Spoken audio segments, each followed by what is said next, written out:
নমস্কার বন্ধুরা, আমার নতুন একটা ভিডিওতে তোমাদের সকলকে জানাই অনেক অনেক স্বাগত। আর আজকের যে ভিডিওটা ভয়েস ওভার দিচ্ছি সেই ভিডিওটা করা আজ থেকে এক সপ্তাহ আগে। আর আমরা দেখো একদম ভোরবেলা উঠে বেরিয়ে পড়েছি কোথায় জানো, মায়াপুরের উদ্দেশ্যে। এমনিতেও কোথাও যাওয়া হয় না, তো বরমশাই হুট করে বলল চলো ঘুরে আসি মায়াপুর থেকে। আমিও না করলাম না, কারণ আমার অনেক দিন থেকে ইচ্ছা ছিল মায়াপুরে যাওয়ার।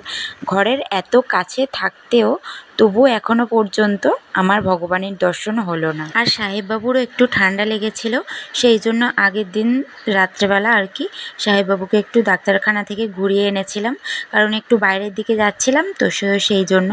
আর এখন দেখো ভোরবেলা যেহেতু রাস্তাঘাট একদম শুনশান ছিল, তো অটোটা অনেকক্ষণ পরেই পেয়েছি।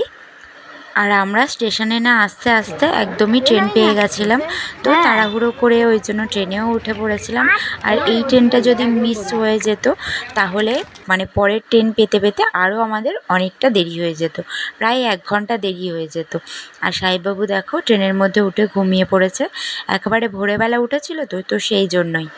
আর আমরা ট্রেন থেকে নেমে কৃষ্ণনগর লোকালে উঠে গেছিলাম, তো এই ট্রেনটাও একদম মানে ঠিকঠাক সময়ের মধ্যেই পেয়ে গেছিলাম। কোনো ট্রেনের সমস্যা হয়নি আমাদের, শুধু আমাদের সমস্যা করে দিয়েছিল সাহেববাবু। তো সবই কপাল, সেটা তোমরা আস্তে আস্তেই দেখতে পাবে যে কি হলো না হলো। চলো লাস্ট পর্যন্ত দেখতে থাকো। আর এই প্রথম মায়াপুর আসা, এই দিকের পরিবেশটাও ভীষণ সুন্দর। তো গ্রামীণ পরিবেশ, তো আমিও গ্রামের মানুষ, তাই গ্রামেই বেশি ভালো লাগে শহরের থেকে। আর এই দিকে যেটা দেখলাম প্রচুর কলা বাগান, আর এখানে স্টেশনগুলোতেও বেশ মানে কলা বিক্রি হচ্ছিল। এগুলো কাঁচকলাই ছিল মনে হয়, মানে পাকাবে তারপরে হয়তো বিক্রি করবে, আমার ঠিক জানা নেই।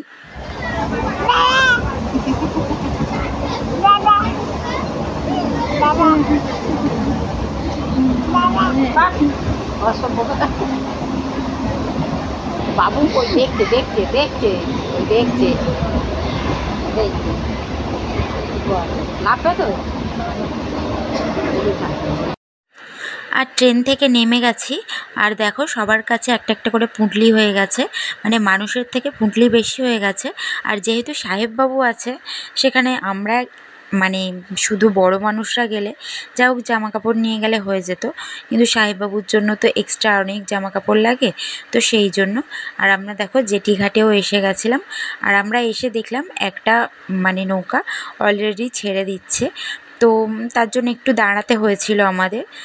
আর আমরা বাড়ি থেকে যে টিফিনটা বানিয়ে এনেছি সেটা আমাদের আদৌ রাস্তার মধ্যে খাওয়া হয়নি। আর সাহেববাবুর জন্য বানিয়েছিলাম সুজি, সেটাও বাড়িতে রেখেই চলে এসেছি। এমনিতেও সাহেববাবু বাইরে এলে খাওয়া দাওয়ার অনেক সমস্যা।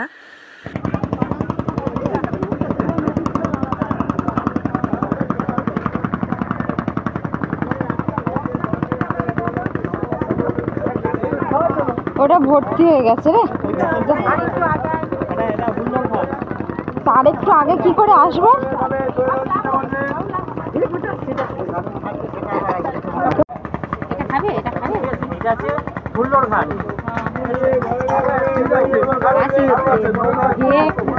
এখান থেকে এইটুকুনি? হ্যাঁ হ্যাঁ।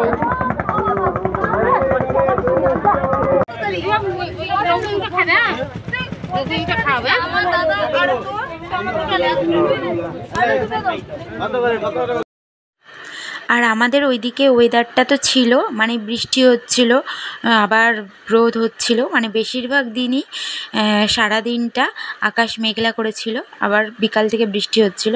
কিন্তু মায়াপুর এসে দেখলাম এখানে একেবারে কাঠফাটা রোদ, মানে রীতিমতো আমাদের নাজেহাল অবস্থা এত রোদের মধ্যে।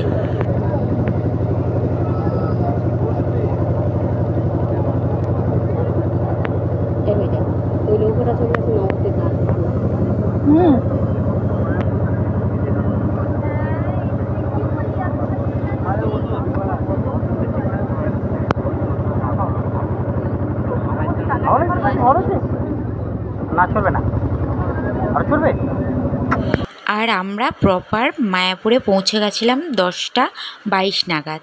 তো আমাদের তো আগে থেকে ঘর-টর ভাড়া এরকম কোনো ব্যাপার ছিল না, তো আমাদের গিয়েই আর কি ঘর ভাড়া করতে হয়েছিল। তো প্রথমে আমরা একটু গীতা ভবনে গিয়েছিলাম যাতে মানে ওখানেই হয়ে যায়, কিন্তু বাইরের থেকে এমনিই বলে দিয়েছিল যে ওখানে রুম পাওয়া যায় না। তো তাও আমরা একবার চেষ্টা করলাম। আর এখানে তো মন্দিরই মন্দির, প্রতিটা মন্দির আমাদের দর্শন করা হয়নি। তো কি কি দর্শন করেছি না করেছি, কেনই বা সবগুলো দর্শন হলো না, সেগুলোও তোমরা আস্তে আস্তে জানতে পারবে। আর আমাদের চোখ মুখ দেখেই বুঝতে পারছো রোদের মধ্যে একেবারে মুখগুলো পুড়ে গেছে। তো সব কিছুই ঠিকঠাক হতো যদি সাহেববাবু ঠিক থাকতো, কিন্তু মানে বাচ্চাদের নিয়ে বলছি না যে বাইরে যাওয়া উচিত না, ওদের নিয়ে অবশ্যই বাইরে যাওয়া উচিত, কিন্তু সাহেববাবুর মতো বাচ্চারা যেখানে থাকে না, সেখানে মানুষের জীবনে শান্তি থাকে না, অশান্তিই অশান্তি লেগে থাকে। তো কেন বলছি সেটাও তোমাদের আস্তে আস্তে বলবো। আর এখানে দেখো মানে দূর থেকেই যখন দেখতে পেলাম না মন্দিরটা, তো মনে একটা আলাদা রকমই শান্তি চলে এলো। আর মায়াপুরেই মানে চারিদিকে মায়া, এখানের পরিবেশটাই একটা মায়া। সবথেকে বড় মন্দির এটা।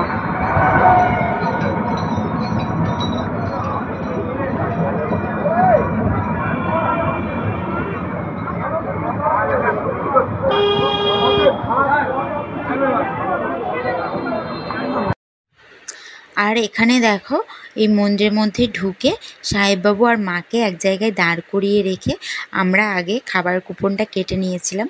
এদিকে আমাদের কাছে অলরেডি খাবার ছিল, কিন্তু মানে এ কাজ ও কাজ করতে কুপনটা নেওয়া হবে না, দুপুরের খাওয়াটাও তেমনভাবে খাওয়া হবে না, তাই আগে থেকেই আমাদের কুপনটা কাটা হয়ে গেল। তো আমরা এখন যাচ্ছি গীতা ভবনের দিকে। মন্দির প্রাঙ্গণে ঢুকতেই যে অখণ্ড নাম মানে হরিনামের আর কি ওখানটায় হয়, তো ওটা দেখে একদম মানে মনটা আরও ভালো হয়ে গেল। তো মানে এখানে তো প্রথমবার এলাম, আমরা কিছুই জানি না, তো সব কিছু আমাদের জানতেও সময় লেগে গেছিলো।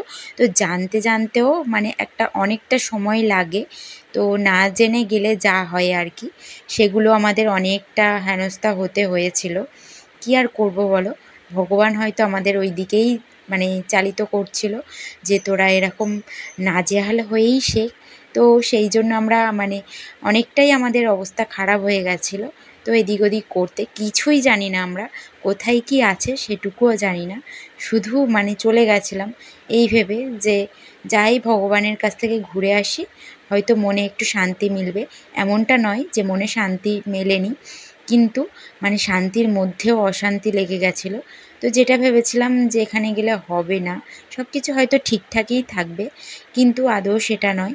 আর আমরা গীতা ভবনের মানে রুমও পাইনি, সেই জন্য দেখো আমরা বাইরে থেকেই রুম ভাড়া করে নিয়েছিলাম। আর আমাদের রুমটা একদম ঠিকঠাকই ছিল, তোমরা দেখেই বলো ঠিকঠাকই ছিল না? তো আমাদের তো বেশি ভালো লেগেছে। তো এখানে এসে খানিকক্ষণ বসেছিলাম। আর আমরা বাড়ি থেকে বলেছিলাম না যে খাবার বানিয়ে এনেছিলাম, তো এনেছিলাম রুটি আর কুমড়ো আলুর তরকারি। তো ভাবলাম চলো, সকাল থেকে তো কিছুই মানে খাওয়া হয়েছে টুকটাক বাইরের খাবার এটা ওটা, তো তেমন কিছু তো ভারী খাবারও খাওয়া হয়নি, খিদেও পাচ্ছিল, তো একটা দুটো করে রুটি খেয়ে নিয়েছিলাম।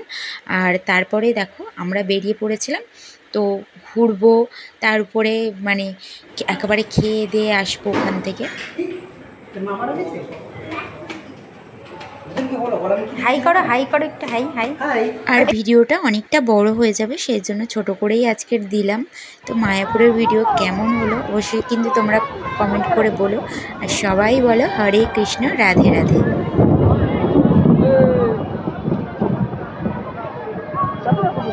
এখানে এখানে কোথায় মাছ আছে? দেখাচ্ছি, মাছটা দেখাচ্ছি, আসো দেখাচ্ছি। মাছটা উপরে দেখাচ্ছি, আসো এত বড় মাছ এখানেও আছে।